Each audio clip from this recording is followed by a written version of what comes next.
Broadcasting live from downtown Las Vegas, you're tuned in to Guerilla Cross Radio.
This is Alan Snell with LVSportsBiz.com, where business meets sports here in the Las Vegas market. And we are launching the first of 4 podcasts to mark the 2nd anniversary of our new site. We cover an interesting category of news. It's a mashup of sports, business, politics, stadiums, fan issues, marketing, sales, arena building, all kind of issues in those categories. And to mark the 2nd anniversary, we're going to have 4 podcasts, and I could not think of a more appropriate person to inaugurate our podcast than Brian Killingsworth, who is the Chief Marketing Officer for the Vegas Golden Knights. Brian, welcome. It's great to be here. We have 60 minutes to unpack a lot of information. And to me, it's personally meaningful since we both have our Tampa backgrounds to fall back on. And welcome to LVSportsBiz.com's first podcast. Well, thank you, Alan. I'm honored to be the first official guest on your podcast, and congrats on your 2nd year anniversary. Oh, thanks so much. I want to remind people that our podcast series is presented by Adore Oil, so check that out on the web. We have a lot to go through, so I want to remind people that you came on the scene here in Las Vegas in early July of 2017. You took over the Chief Marketing Officer position when someone left, and the team went on to the finals. And then in year 2, the team did even better financially, according to owner Bill Foley. And I'm thinking to myself, Brian Killingsworth, do you have the best sports marketing job in all of sports in this country? I think so, without a doubt. I mean, for me, it was a dream come true as a marketer. I'd spent most of my time in Tampa and St. Louis working on MLB and NFL. And for me to have the chance to start something from scratch and to be at the forefront of this true startup here in the entertainment capital of the world was a dream come true. So you came early July. The team is literally ready to inaugurate its maiden season 3 months down the road. Talk a little about what that transition was like. To offer some context, you came from the Tampa Bay Buccaneers Right. as their chief marketing officer. Totally different sport, totally different market. Mhm. What was it like trying to get up to speed with the season just 3 months away? That must have been an amazing learning curve for you to tackle. Yeah, it was an incredible whirlwind. I think, my experience working in professional sports, I think boded well in the transition. But I had known Jim Frivola. So Jim Frivola is the chief sales officer. We both worked together in Tampa with the Buccaneers. And so our families are pretty close. So my wife knows his wife. Him and his family made the transition really easy on the personal side. Professionally, he kind of helped prep me for what I was getting into. I got a call from Kerry Boobles and had a chance to interview with Bill Foley and got to see what kind of people that I was going to be working with and just the no ego approach and their vision for really being cutting edge and revolutionary. It was right up my alley. So I jumped at the chance, and It was a whirlwind. It really was. I mean, we were in a position where we had to launch a franchise on the business side, and we've got great, incredible direction from Kerry Boobles, our president. He really reiterated the fact to really focus on the big rocks. You know, a lot of what he did was hire the best of the best in different types of industries, whether that's, our head of entertainment, Johnny Greco, coming from the WWE, or other different executives coming from different sports teams. But he hired the best of the best that came to Vegas and really had a chance to rewrite how a game day was done and really try to take all the experience we've learned through other teams and other organizations and bring it here to Vegas and try things for the first time that hadn't been done before. Let's break down the chief marketing officer job. Okay. Tell us, number one, I know this is a simple question. You oversee the retail sales, Hmm. both stores, at the arena as well as the practice center, Right. and also the messaging. What kind of public image and advertising messaging is out there? Talk a little about the job responsibility Hmm. and take us through kind of a typical day. Yeah, as far as chief marketing officer here for the Vegas Golden Knights, it's an incredible position. We've got a great group of line mates back at City National Arena that work for the Vegas Golden Knights. We all wear many hats, but in terms of the teams that I help oversee and work with on a day-to-day basis, it's really the marketing team, the branding team, the advertising, strategy, analytics, content communication, social media, also the retail side, the broadcasting side, and the concession side. So really what I say to simplify it is anything that touches our brand, I help oversee. And we've got a great group of line mates. Like I said, we work hard every day to try to put on the best product possible for our fans. And now we're in the enviable position to really create this lifestyle brand that not only people in Vegas are getting behind, but just all across the world. Let's just jump into the worldwide. We actually, I think, broke a story about VGK worldwide trying to get more fans, and this dovetails into Bill Foley's vision of making the Golden Knights a global mark. Yeah. Number one, talk about how many countries out there have fans buying Golden Knights licensed logo gear. Yeah. I think you mentioned like 100 in the It's low 100, hundreds. yeah. Yeah, it's right now it's at 110. So, you know, it has just been incredible, the response. Locally, it all started locally. You know, you drive around Vegas, you see our bumper stickers, now our license plate. We have over 22,000. Actually, we're up to 25,000 people that have a registered Vegas Golden Knights license plate. You see our gear everywhere. It's just been phenomenal. This community has gotten behind this team better than any other community that I've seen. And what we started to see was there were people that got behind this team all across the world. And it was really interesting. Fanatics gave us that stat that you're talking about. Fans in over 110 different countries around the world had bought Golden Knights merchandise during the playoff run. So that to us is pretty phenomenal. They had never seen growth like that, especially in 1 year. And we had the number one top-selling jersey in all the NHL. We had the number one per caps. But we saw there's an opportunity to grow the global brand. And Just jumping back on the jersey, the Golden Knights jersey was the top-selling jersey across absolutely, NHL, yeah, for 2 years in a row. it still is. Yeah, for 2 years in a row, and we had the highest per caps out of any other NHL facility for 2 years in a row. At T-Mobile Arena. Correct. And let's break it down even more. Who is the top Golden Knights jersey? It's Is it? Marc-Andre Yeah. Fleury, yeah. Fleury's number one. We had a nice top five that kind of was jockeying for position. Stone started to sell a lot of jerseys at the end of the year. Derek England's up there, William Karlsson. Fans bought a lot of the Vegas Strong jerseys in year one.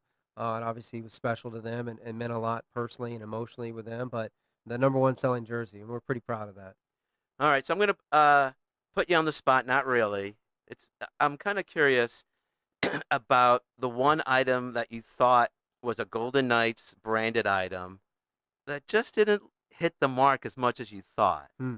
I mean, I'm sure they're all doing well, Yeah. but you know, I'll ask you just this, since this is kind of like a personal thing with the onesie. Yeah, How, right. how did the onesie that you unveiled right around Thanksgiving weekend, Yeah. and you were kind enough to actually model, if I recall? I don't know if I was the best model for it, but yeah, it's funny. So Thanksgiving, we had our third son on Thanksgiving. So the day after I ran, it was Gold Friday. We called it the day after Thanksgiving. Ran back to the Arsenal, threw on my onesie, and then wanted to get into the spirit there.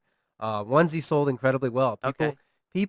Our fans have been tremendous. They not only want to buy jerseys and hats and T-shirts and the standard sports team fare, but we really try to push the envelope with the lifestyle branding.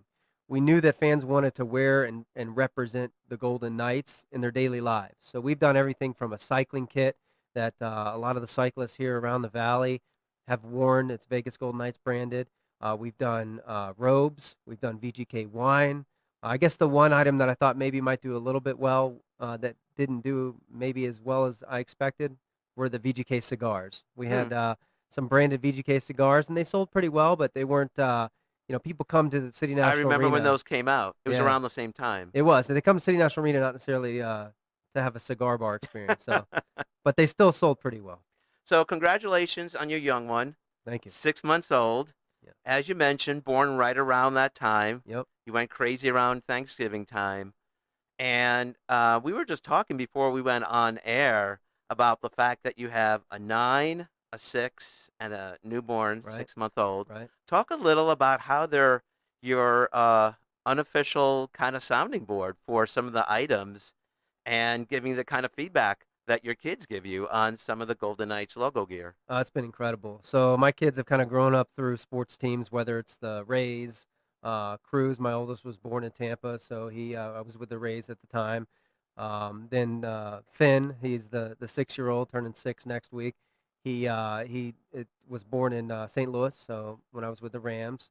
And then my most recent Vegas-born baby, Knox, he's 6 months old. But my kids are great, and so they provide a sounding board to me all the time. I'll come and actually show them a couple different billboard ideas. I'll throw everything their way because they're going to give me blunt feedback. Well, And give I us love that. some examples. That we were going between a couple different creative looks. I'll even go so far as to say, hey, do you like this creative look and feel, or do you like this billboard? And obviously, they're not my only testing ground, but they're a great resource in terms of what they gravitate towards. You're saving Kerry Bubos thousands of dollars. I hope he appreciates your kids' feedback. They've got a great intellect. It's great. Are they going to send some invoices to you? They might. My oldest might. He might start charging me for that billable hours. But he's starting to get into the gaming aspect of it, and so we're trying to do a lot in that space with esports. But I think if you don't listen to the younger generation like that, I think especially when you're right there, it's a mistake. And so a lot of times we'll talk about, he doesn't know what it's like to actually turn on the TV and flip on cable. Has no idea, doesn't know what a newspaper is, doesn't listen to the radio. So you start talking about how you market to the next generation, and he's a great example of that. So I think there's a lot to be learned from that, but I think more important than that is my kids are experiencing hockey for the first time. And all the work that we're trying to do on the community side and really getting more kids to participate in our Learn to Skate and our Learn to Play programs, I get a chance to see that and live it out through my kids. And so both of my 2 older boys are in the Learn to Skate programs. They're about to graduate into the Learn to Play program, so they're going through that. And I can really see it as a parent, but also somebody who, as the CMO of the team, gets to see both sides. And so I think that really helps the learning process. And it's pretty magical to see how many kids go through our facility, so much so that, we're building another facility in Henderson. Just the community aspect of getting the kids to actually participate and learn to skate first and then learn to play. It's just been phenomenal. You had mentioned the job responsibilities as the chief marketing officer, and like you mentioned, literally anything that touches the brand, you have to oversee. Right. And this might be even a source of maybe some humor, but there isn't another business job at a professional team that I think anyone off the street thinks they can do than being the marketing officer. Right. I'm wondering, how much feedback, what kind of suggestions do you get from the public, from fans? Because I think there's like literally hundreds of amateur marketing experts out there. You see it obviously on social media. They're Yeah. always, giving you some feedback. Yeah. What's it like talking to the public? And also my 2-part question is, you also get licensed logo gear suggestions. In Mhm. fact, I think we did some stories on them. I think there was Tom Wagner had the Golden Knights Right, headgear right, thing, yeah. and we have good old Bark Andre Furry, the dog guy. Right. If I recall, $24.99 for that thing. Yeah. Anyway, number 1, talk a little about everyone thinking they're a marketing expert. Yeah. Number 2, talk about some of the items that you have to kind of review. We had talked about during the season about You actually take the time to review them. Oh, Yeah. absolutely. Yeah, So I think, you know, everybody, people think that they've got an insight into marketing, and we embrace that. Like, we want to hear everybody's ideas. I think that's the great thing about our organization. None of us feel that we're above any outside feedback. We crave the feedback. That's how we get a ton of our ideas. We want to be able to respond to the fans and do what they want to do, and also kind of push the envelope and be as innovative as possible. So I'm constantly taking ideas and meetings and sit downs, and I'll meet with anybody if they've got a new product or idea. The robe came out of just a meeting that we had with somebody that actually provided all the robes for the different hotel properties oh, on the really? strip. And Interesting. so, yeah, this was a non-licensed vendor, and so we thought it was a great idea. And we're constantly getting ideas like that. And you'd be surprised at how many ideas come to us that we actually act on. And we're really, really happy that the community is. How many licensed logo gear items are out there that people have come to you with? It's interesting because at the Arsenal, which is our owned and operated Sword City National Arena, we do licensed product, but then we do some kind of non-licensed product as well because we Okay. own and operate that. So there's more flexibility, and that's why I think one of my greatest stories is there's a girl by the name of Alexa Tuttle. She came to me and we sat down and she reviewed. She said she had an idea that came to her in a vision about the Guardians of the Ice, and it was this dream and this incredible vision about how the Guardians descended upon Vegas and they protected the fortress. And she kind of drew parallels there. She wrote this beautiful story and found an illustrator, self-published, and she came to me and said, "Is there any way you guys want to take my book?" And I said, "Absolutely. You're Vegas born here, and this is a product here that we're proud of." And so we worked with her, and she's publishing that, and we sold it in our stores. It's still there Wow, at I'm the Arsenal. envious. I know. That's awesome. Yeah, so she did a great job, but we take ideas like that all the time.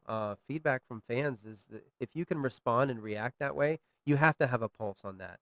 So whether it's how the surveys that we give out after every game, we constantly are monitoring the feedback. What are the pain points within the building and the arena? What are the concession items? I love the open-ended questions at the end of surveys because that's where you get really the unfiltered feedback. And so that's where some of the crazy ideas come from, Uh-huh. but the crazier the better for us, right? We're the Vegas Golden Knights. We've kind of set that precedent to be crazy and innovative and forward thinking. And so that's why, you'll see us cut up a game used Marc-Andre Fleury jersey and create 3 hats with New Era out of it. And they ended up selling for like $3,000 a piece at the Hmm. Arsenal. So we do things that are really non-traditional, and some of these great ideas come from everybody, and I encourage that.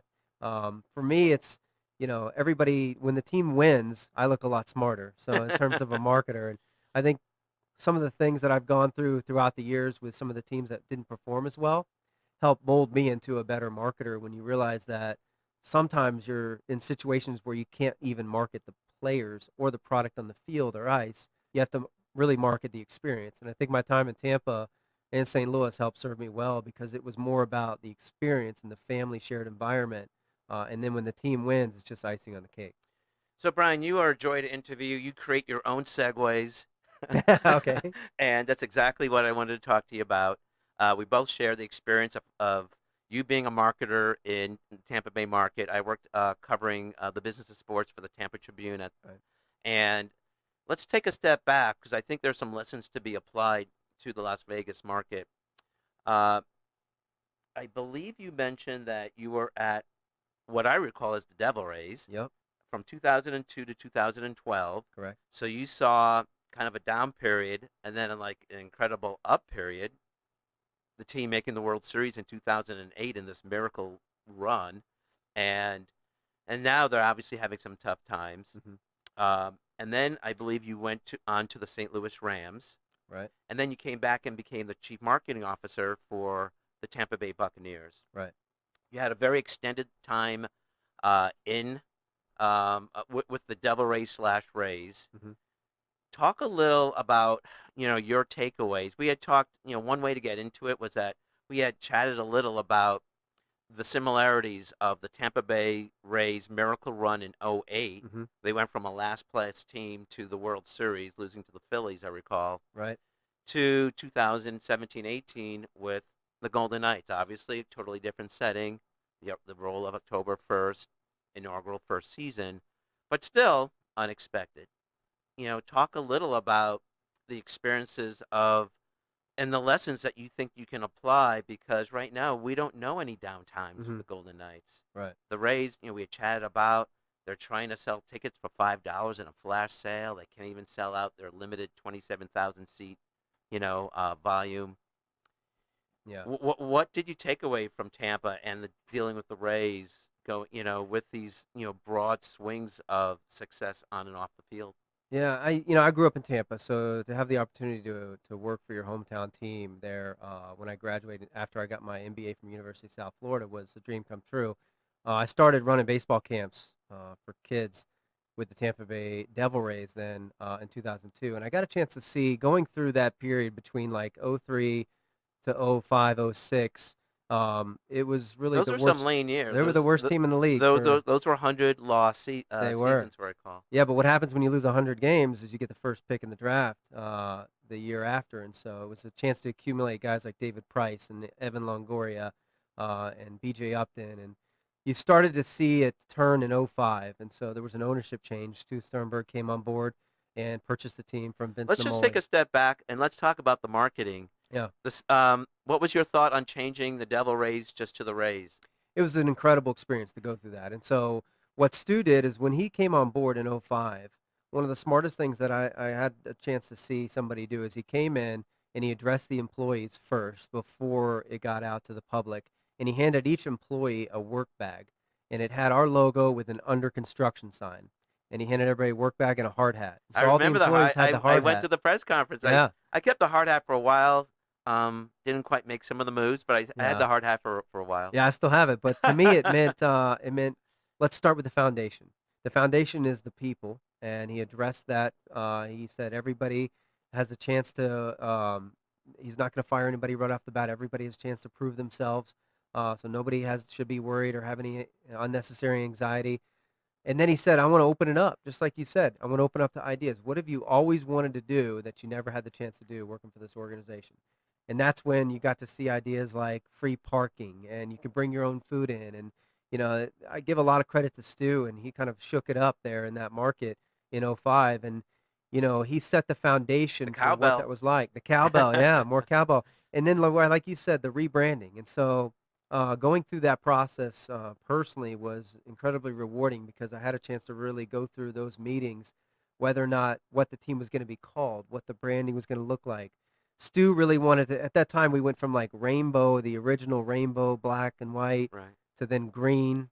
And then Stu wanted something a little bit more traditional. He did a lot of research with the league based upon what's really the traditional colors within Major League Baseball, the royal, excuse me, the navy, the white, and then the light blue, which is the Columbia blue, and the burst. So for him, the big thing was changing the Rays because there was still some positive equity with the Rays. One research study we did actually showed that when fans referred to the team negatively, they always threw Devil Rays in there.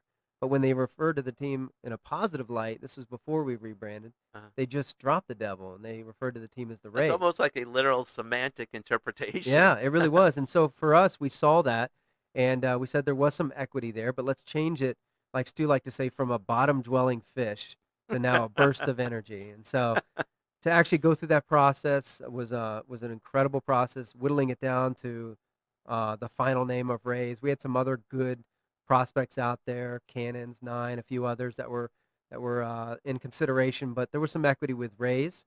And then we wanted to do it up big. This was then in 2007. It was the fall of 2007. We had all the league approved jerseys and marks and logos, and so we you probably remember the area right outside of Al Lang Stadium out there called Straub Park.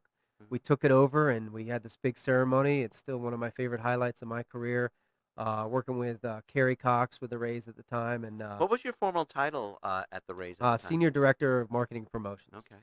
And so I had a chance to really do something big. So I got in touch with Kevin Costner, and we invited him out. He came out, and he was the first person to put on the hat during that reveal. We wanted to have somebody that had some credibility, had some star power, and obviously with his baseball movies, the legendary Bull Durham, Field of Dreams, and for him it was a good experience. He actually had a band at the time, so he played a concert. We did a big unveil. We had all of our legends there, like Wade Boggs and Fred McGriff, and had the whole team out there, and that was a statement. But I think what's interesting is Stu said he needed to fix the house first. So that's why that rebranding didn't happen until 2007. '05 he took over. So there was a 2-year gap Mm, where it was really about let's fix things internally first before our outward brand would be switched out. And then, you couldn't have scripted up any better. You did the rebrand in 2007, and then the team went on to the World Series in 2008. right. So the Rays were competitive. They actually made the playoffs and several seasons afterwards. Right. There was that miracle finish when like the Red Sox lost, some other teams lost. Yeah. Longoria hit the extra inning home run. Yeah, game 162. Yeah. Unbelievable. And yet the Rays have continued to fall off. And let's come full circle and talk about the kind of lessons that could be applied to the Las Vegas market because it's difficult right now. Everything is just exploding. Mhm. We're at the beginning of this renaissance of professional sports. The Raiders are going to be here. Yeah. There's talk of NBA in 5 years. Yeah. And um, what's the lesson to be learned in terms of sustaining that level of interest and relevance after the first few seasons? Because the Golden Knights went to the final, but also, I mean, they're a new team, first Mhm. major league team in Las Vegas. Yeah. What are the lessons you think you can take from Tampa that could be applied to make sure that the Golden Knights can sustain, keep at that top tier level? That's a good question. You look at Las Vegas compared to Tampa, a lot of different. I think they're completely opposite in terms of the market demographics. Tampa's like media market number scratching 10 right now, 11, 10. Right. Incredible market. Already has the saturation with the Lightning. The Buccaneers have been there for since '76, and then the Rays. And the Rays are winning. Even this season. They're winning, and they're doing a tremendous job. They've always been one Yeah. of the smartest front offices in baseball, and I think that's a key point.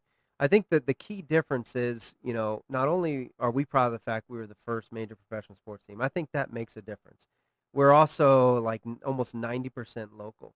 And I look at Las Vegas. Las Vegas now is media When you market say 90% local, in terms of season ticket members. okay. So you look at our base. I think everybody thought Las Vegas as a whole, there was some reservation amongst all the leagues, especially the Big Four, about how this would have to thrive only on tourists. Well, what they soon found out is the Golden Knights proved that this community was so thirsty and hungry for a major professional sports franchise that the locals got behind it like nothing I've ever seen before. And it was really almost 90% local in terms of our season ticket base. And so I look at Vegas as completely different. I look at Vegas as almost two separate markets. You've got the 2.3 million people that live here. They make up the community, the fabric, the soul of Vegas. They're in great places and great communities like Summerlin and Henderson. And then you've got the 43 million tourists that come through the market. And that to me is almost a separate market. So there's room for teams like the Raiders to come. There's room for the current teams like the Aces and the I Lights. think the Raiders will be a huge tourist attraction. Yeah, I'm, I I'm believe so thinking. too. I'm thinking 35 to maybe even 50% visitors out of town, folks filling that stadium on game day. Yeah, I'd have to ask them as far as what their numbers and projections are, but for me, that sport's almost made for the weekend stays, right? And what Vegas is all about in terms And the of tourist vacations. exactly. So you come to this beautiful city and you stay at Friday night, Saturday night, and go to the game on Sunday and enjoy the hotels, casinos, and all that Vegas has to offer, and then you go back. And so they'll have a segment of locals, but I think for us it's how do we continue to cultivate that local fan base? We've had And lay the foundation for generations. I think that's, and that's where our yeah, youth programming is yeah. so key because I've always had the philosophy that going back to my days with the Rays, I try to reach kids before they get to the age of 8. I think that's really the true age of demarcation where you figure out whether you're a fan of a particular team. You think about yourself and anybody else that might be out there. When did you become a fan of a particular team and what influenced you? For me, from a baseball perspective, I grew up in Tampa. Well, the Cardinals used to do spring training in St. Pete. Along with the New York Mets. Yeah, right. And then the Mets left, and the Cardinals Bridgeport, were St. there Lucie. Yeah. solo. Yeah. So I became a fan of the Cardinals because I used to go down and try to get Ozzie Smith's autograph during spring training, and it was really that age of 8. I had a chance to really have that personal interaction with watching the game, but also meeting Ozzie Smith. That just cemented my fandom. So you think about that from our perspective. How can we get more kids involved and come out to City National Arena and actually experience getting on the ice. That's one segment. Then how do we reach them in the schools? And we're incredibly proud of the fact that we're reaching over 200,000 kids through the Clark County School District in elementary and middle schools through programming that's centered around Vegas Golden Knights. So maybe they aren't playing yet at City National Arena. They're at least getting educated through the PE program that we've educated the PE teachers how to play street hockey, so the kids are getting used to it that way. Then we've got our mascot, Chance, that does over 350 appearances every year. That's significant because it could be something as small as Chance making an appearance and getting a picture with a kid that cements their fandom for life. And so for us, it's how do we get the generational aspect of fans? And I think that's what I'm so proud to see when you walk through T-Mobile Arena around the concourses every game. It doesn't matter if it's a weeknight and it's during the school year. There's families and there's kids. It's a safe environment. It's fun. It's nonstop.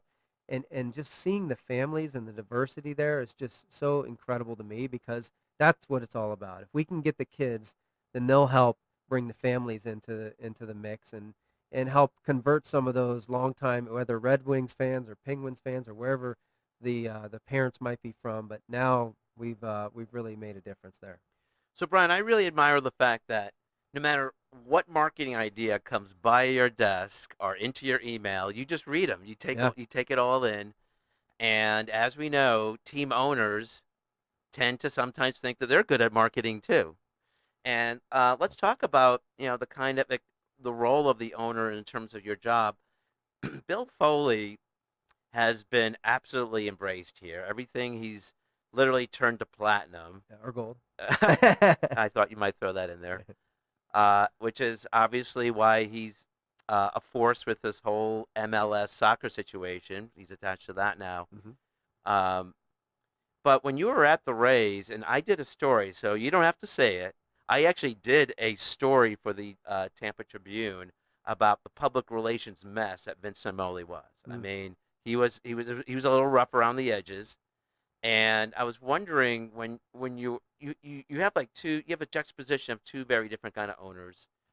What was it like trying to sell the Devil Rays under Vince Naimoli, who had all kinds of public relation problems, compared to Bill Foley, Mm-hmm. who from all accounts gives his staff wide berths to explore and like you mentioned, there's this push the envelope, it's Las Vegas, anything goes kind of mentality. Mm-hmm.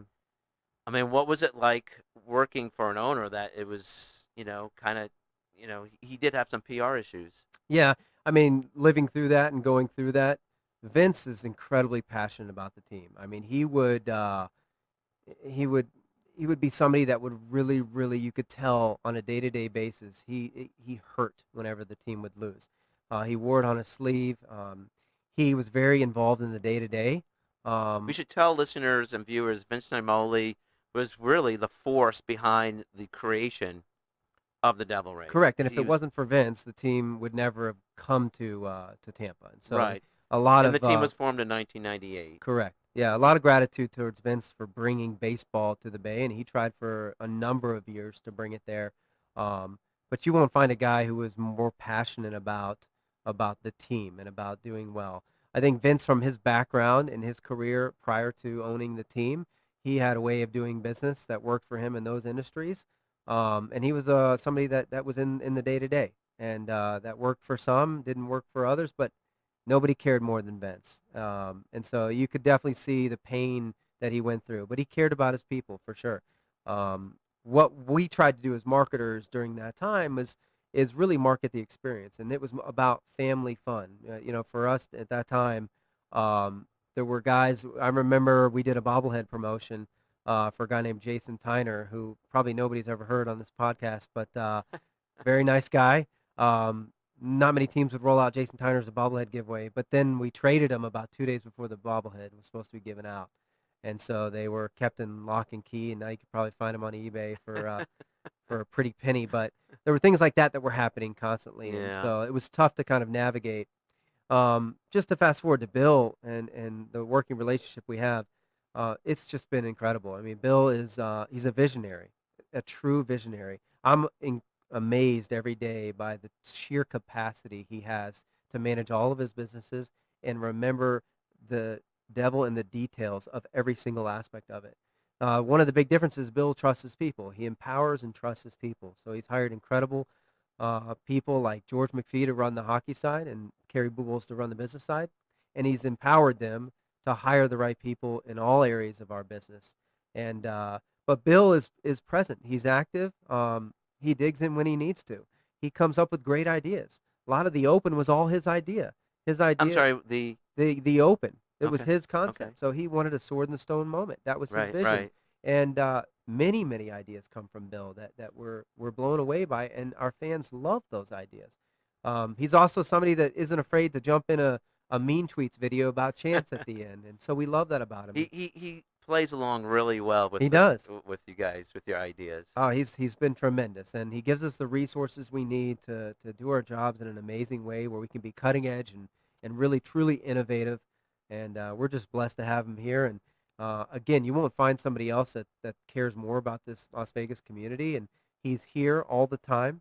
He's at every single game. He's in our offices. Part of my responsibility is to try to connect the dots with his other businesses. Mhm. And so all of the wineries that he owns, 19 wineries now up and down the California and Oregon coast, and also Rock Creek Cattle Company, his luxury resort in Montana. And so we're trying to find unique And what ways. about the restaurant chain? And McKenzie River, Yeah. yeah, absolutely, amongst many other things. Mhm. But those are kind of the real big things that we're trying to really cross-market. We've introduced a whole new line of VGK wine that's available at Lee's Liquors and many other locations throughout the area. We're in the works now of a new VGK bourbon that'll be coming out Okay. before the season starts. We've introduced That's some good breaking news right Yeah. on our podcast. There you go. breaking news there, which we're excited about. We're also the Rock Creek Cattle Company trip. So we've created an inner circle that we're able to really try to really promote the fact of all these beautiful assets that Bill owns and really try to introduce our fans to them. So if you're at a certain level of a season ticket, you get a crack at going up because I believe that's Montana. Yeah, Yeah. anybody can actually become a member at Rock Creek Cattle Oh, Company. okay. What we've introduced is something called the VGK Inner Circle, and so it's an opportunity for fans to really experience all of his properties together. And so I know our sales group is working hard on that, but it's been incredibly successful. But I'm proud of the fact that like when people are out and about and at a restaurant here on the Strip, that you see more Foley wines on the menu. You see people getting excited about the fact they're tying the two together, and that recognition there means a lot to me because that's part of what I'm trying to do is bridge the gap between Foley Family Wines and the Vegas Golden Knights. Okay, so since you are here, you are a captive audience. Right. I will spring the MLS soccer thing since Bill, the team has publicly acknowledged Sure. that the organization is quote unquote exploring the possibility of MLS. Just what's your take on Bill and his connection to professional soccer in Las Vegas? Bill sees an opportunity in everything he does. If he sees an opportunity, he's going to find a way to make it happen. I think he sees an opportunity here. And, we haven't done a ton on our side. It's really Bill's vision. But, Bill had the vision that hockey would work here in the desert that nobody had. And so for us, it's interesting because, I think Brett Lashbrook and the Lights have done such a great job at the Cashman location. I think for him and seeing the way that this market has gotten behind that team, in addition to the Aviators leading the league in attendance, I think when people ask, what's the saturation point, with Major League Sports Mhm. teams, it's hard to really determine. But I think I go back to the fact as a marketer, you're talking to two separate groups that can commingle when they need to. And so for us as The the local Golden Knights, residents and the 43 million visitors. correct, Mhm. correct. I mean, you talk about, other markets that don't have the luxury of 43 million people coming here every year. For us, we've established this Vegas-born, really truly emotional connection with this community getting behind the team that is so special. Like you can't replicate that in any other market. You can't say, we're going to drop an NBA franchise in another city and you're going to replicate that. It'd be hard pressed to even have Seattle have the kind of success that we had from an emotional standpoint. There's some very smart people part of that Seattle NHL franchise, but for us, this is an area that was incredibly hungry for major professional sports, and now they had a unique identifier that connected. We like to call it the golden thread. And we were humbled and honored to help play that role. But one of the things that I love to hear is when people talk about they didn't know that their neighbor, barely even knew their neighbor, but they realized when they came to a Golden Knights game and were sitting next to him and high-fiving this person, that that was their neighbor. So if we had any role in that, in really trying to bring the community together, we're incredibly humbled by that. But for us, I mean, there's room to grow.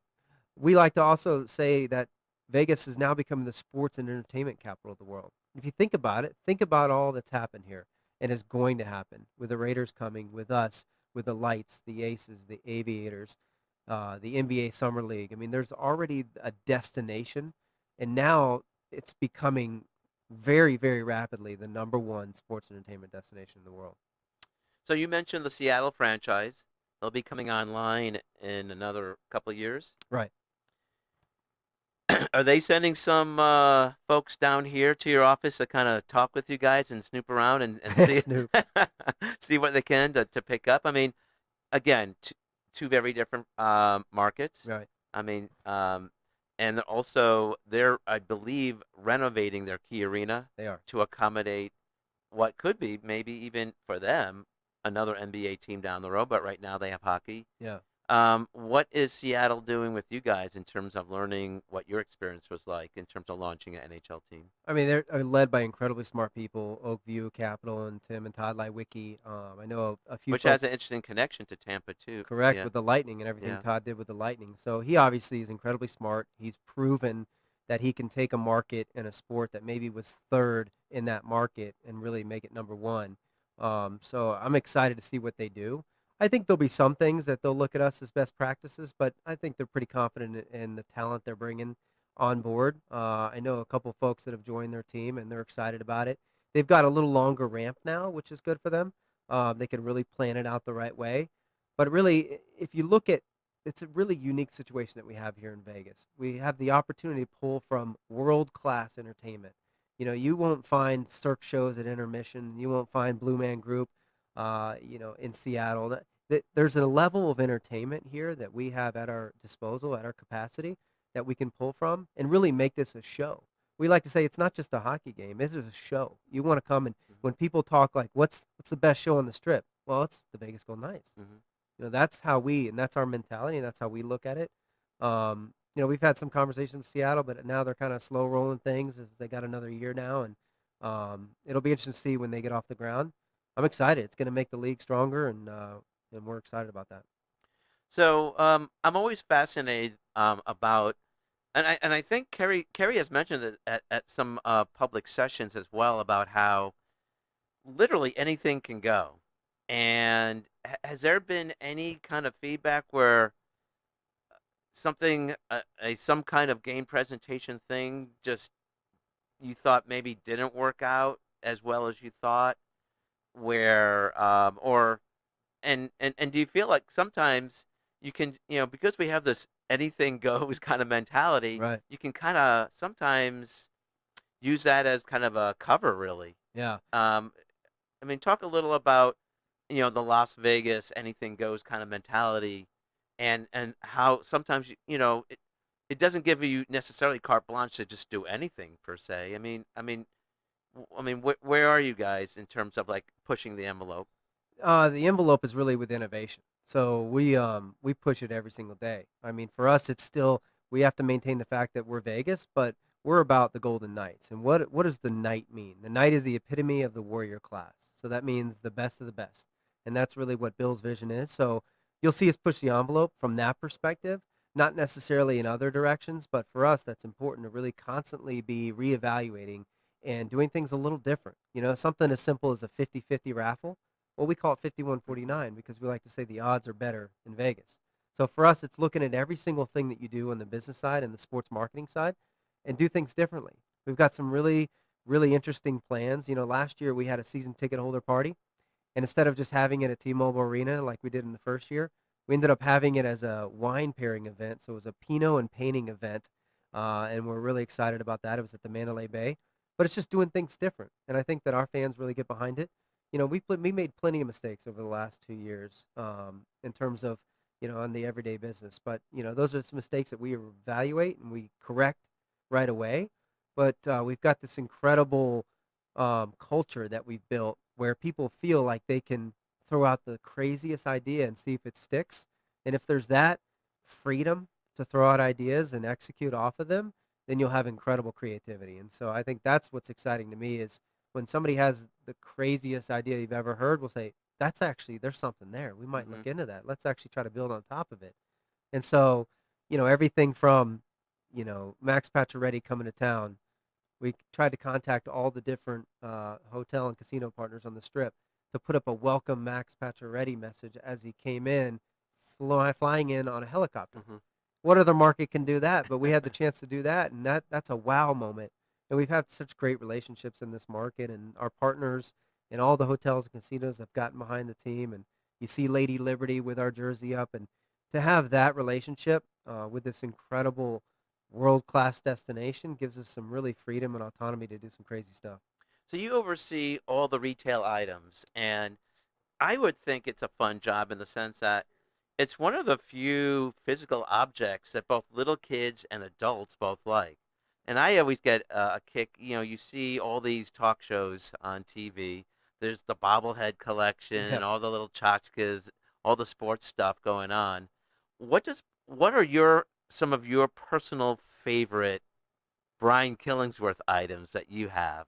Oh, man. Or that Like you've back in the day or Well, here with let's the talk Golden about Knights? just some of your favorite Golden Knight stuff that you have, like your own little that you personally like yourself. Yeah, I mean, there's a lot. I mean, with the Golden Knights, it's interesting. For me, it's a lot of. What about the onesie? Did you end up taking the onesie home? I did, yeah, Okay. absolutely. I've got the one. I think I sweated through it actually. That's why I took it home. But no, for me, Couldn't it's be resold, huh? not that one, not that one. No, for me, it's really looking at what are some unique items. What are some things that teams hadn't done before, and so But do you keep stuff on your desk? I mean, do you keep Golden yeah, Knights? no, Well, what's on your desk that's Golden Knights? I've got a couple Vegas Golden Knights bottles of wine, so we've got Okay. that. We've got the first year commemorative book. So we did a VGK commemorative season, inaugural season book, which utilizes augmented reality. So I'm very proud of that, utilizing technology. I've got a couple.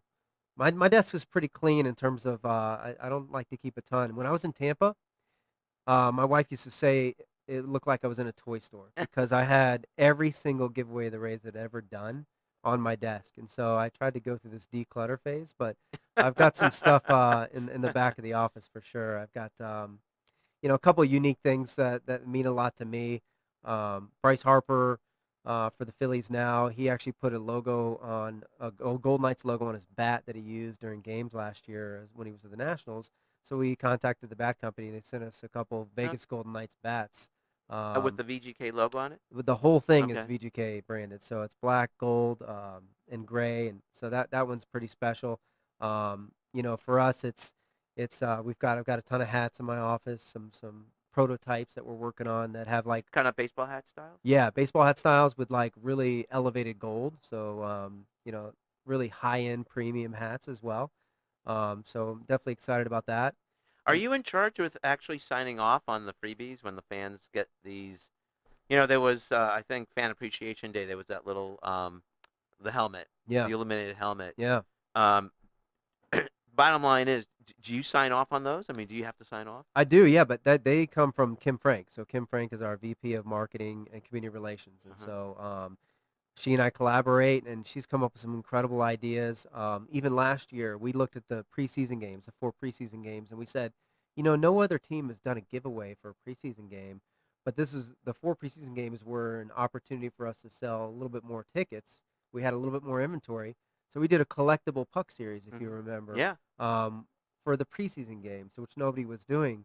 And we ended up being over capacity for all 4 of those games too. And so, Kim comes up with some incredible ideas. We throw them out throughout the organization, see if anybody else has any other ideas. And again, we get creative ideas from everybody. But that giveaway last year for Fan Appreciation was a special one because it was the helmet that drops down before John Wick plays, and it was lit. And so we're in the process now of looking at giveaway items for this year. And so, yeah, we'd love any ideas if people have some crazy ideas on things that they want to see for sure. Let's keep on that train of thought.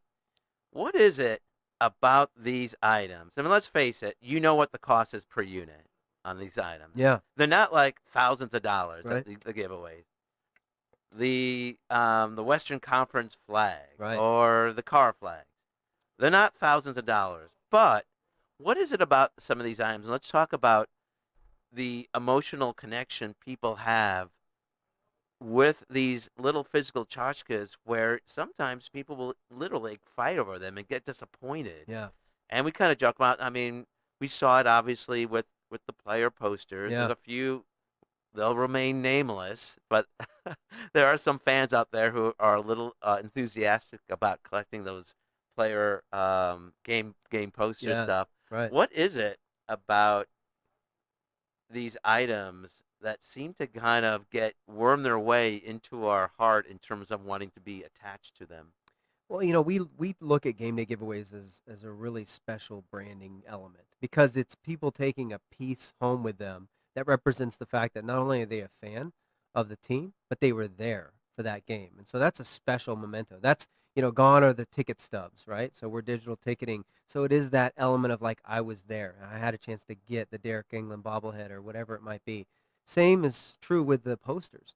The posters took an incredible life of their own last year. And I remember we knew we had something special when we started seeing preseason posters for Gallant online on eBay going for like $100, and they were free posters. And so they created this collectible fan base that people wanted to have a piece of anything first year related that they could keep as their own and have forever. And I think that emotional connection that they have of getting something for free at the game that they can take home with them means a lot.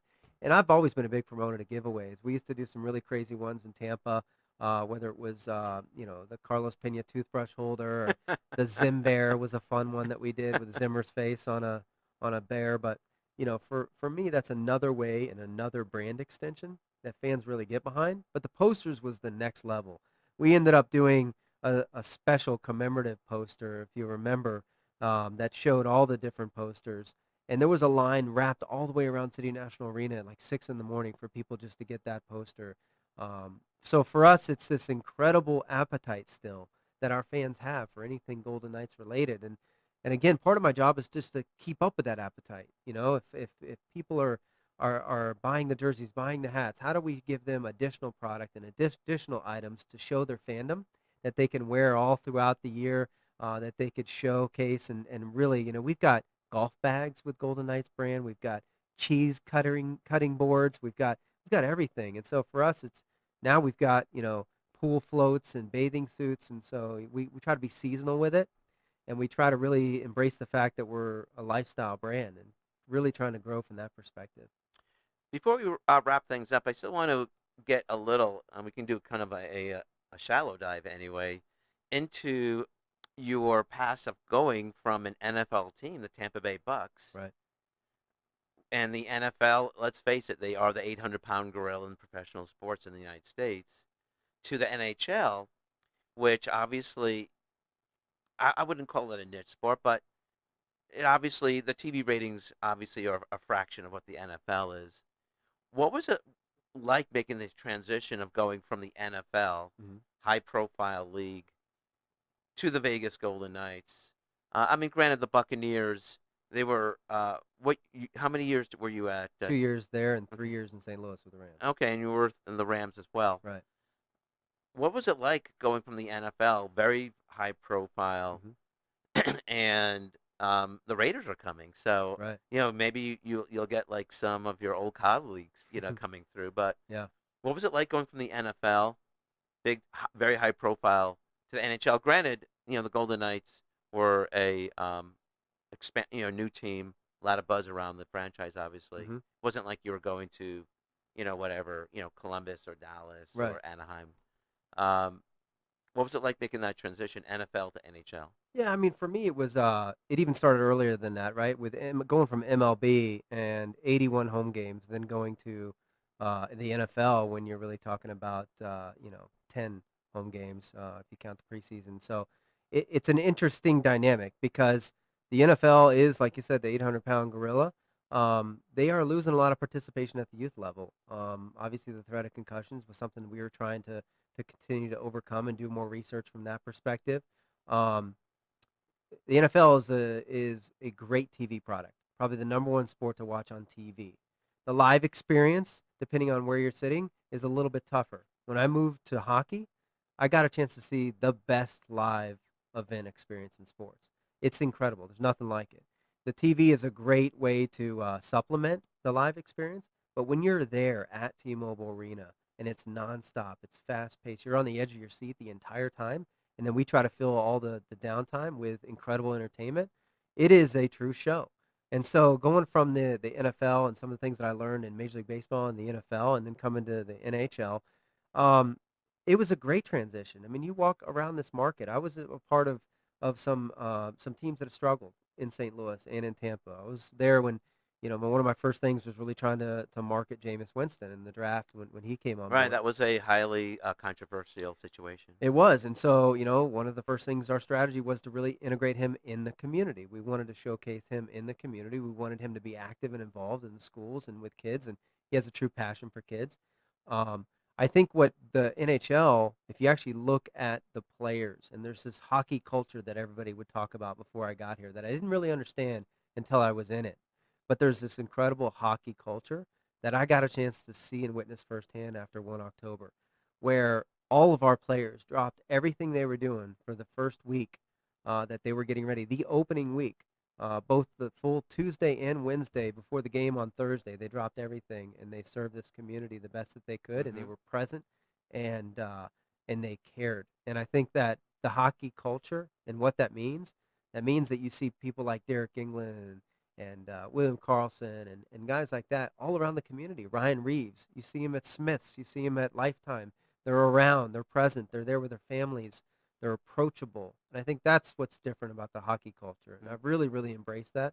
The access that we have here with our team and just good guys. And I think that that's been pretty special. Well, one to of try the enduring images I have was at the Blood Donation Center on Charleston. Marc-Andre Fleury was listening to a survivor from October 1st. Right. And, as we know, it's hard to see Marc-Andre Fleury not be flashing a smile or laughing or doing a practical joke. Yeah.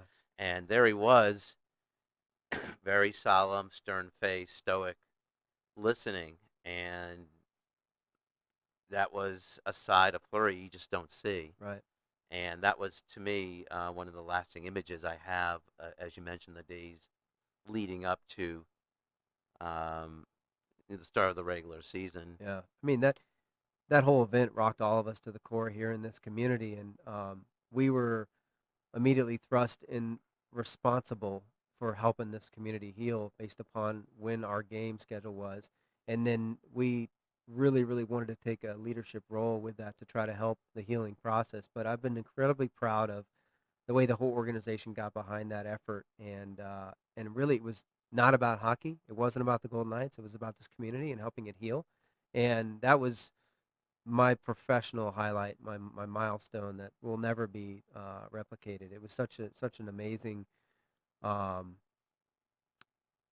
set of events that happened after that with all the different planning that went into it that we kind of punted to really focus on the community. And then the ongoing outreach after that is it'll forever cement us with this community. Well, I think we've come full circle, really. We have. We've covered a lot of ground, a lot of landscape. And I want to thank Brian Killingsworth, Chief Marketing Officer for the Vegas Golden Knights. Your inaugural podcast as LVSportsBiz.com celebrates our second anniversary with a series of 4 podcasts. It's been really fun talking Golden Knights, talking the Tampa experience, and what are your expectations for season 3? I mean, it's just around the corner. Yeah, I mean, what's incredible is that, Bill Foley is going to put the resources necessary to make this team competitive for the long run. His vision is a dynasty. And so the product on the ice is going to be fantastic again. Our challenge is to elevate every other aspect around that on the business side, on the marketing side, and the game day entertainment. So a lot of fun ideas, a lot of new innovative ideas you'll see. And so year 3 is going to be a lot of fun. I want to remind everyone that our podcasts continue on Monday with Brett Lashbrook. He might be talking soccer, I think. And then the very next day, we have Dana White, and who knows what that, you never know what that could be like. And then on Thursday, we have Lawrence Epstein, Chief Operating Officer for UFC's coming back. He'll be here for Thursday. So listen, Brian, I want to personally thank you and also Caribou Bowls, Todd Pollock, for coming yesterday. We had, just for our viewers, we had a second anniversary party at Tenaya Creek, and it was really, to me, it meant a lot that you guys made the effort to come by and show your support. I know, I'm here to, get information into, I was going to say into the paper. I'm not a newspaper person, but, out to the public.